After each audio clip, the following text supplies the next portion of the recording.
Mr. Chairman of today's event, ladies and gentlemen, my party colleagues, friends from the international community, and most importantly, all family members of victims subject to enforced disappearance and extrajudicial killings who are participating in today's program. Assalamu alaikum and good evening to you all in Dhaka. Today, 10th December, marks the UN designated International Human Rights Day. I take this opportunity to pay tribute to all those human rights activists and organizations who work to make the world a better place and break it free from the hands of injustice. The people of Bangladesh faced with many atrocities of miscarriages of justice, breakdown of rule of law, barring of freedom of expression, and onslaught of a global pandemic, remaining strong and brave to be hopeful of a better future. On this occasion, I recall all those citizens of the country who have sacrificed their lives for establishing democracy, and also those who have been injured, tortured, and suffered in many ways. And I particularly take this opportunity to recall all my fellow party colleagues who have given their lives in fighting against the atrocities of an unelected regime in the hope of restoring the rights of the people of Bangladesh. Sheikh Hasina's highly flawed government in Bangladesh continue to rule the country through influencing state institutions to fulfill its objectives, through brutal forces on the people of the country. Law enforcement authorities, the judicial system, businesses, people's rights, all at the desire of a flawed government that rules by applying state terror to influence and manipulate all institutions to fulfill the desire of a one-party state. Today we see the Bangladesh state exchequer is exploited to erect sculpture of a past ruler to justify the forceful presence of one-party rule across the country. Yet the state fails to provide any kind of social protection to those who need it most in this pandemic.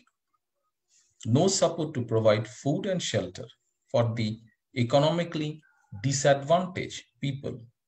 No adequate financial support to those who have lost jobs or face long-term financial difficulties.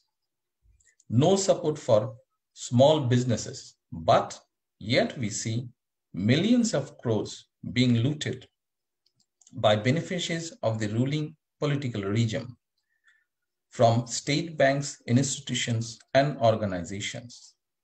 Endemic corruption and violation of human rights across all sectors is at an all-time high in Bangladesh. Friends, you all heard today the distress and grave pain of the people of those subject to extrajudicial killings and disappearance go through every day in the hope that they will hear the news of their loved one returning one day, or in the hope they will see justice of those who have been killed at the violent hands of the state. I'm grateful to Bangladesh Nationalist Party's Human Rights Committee for this timely publication, highlighting systematic violation of rights under state influence in the country. I hope friends in the international community will find some factual basis in this substantive documentation of case studies to further the work of restoring people's rights in Bangladesh. In today's world, it is not good enough for political parties and governments to continue business as usual and turn a blind eye to human rights. Political leaders must exercise vision to safeguard their well-being of their people by allowing them the freedom to express their will.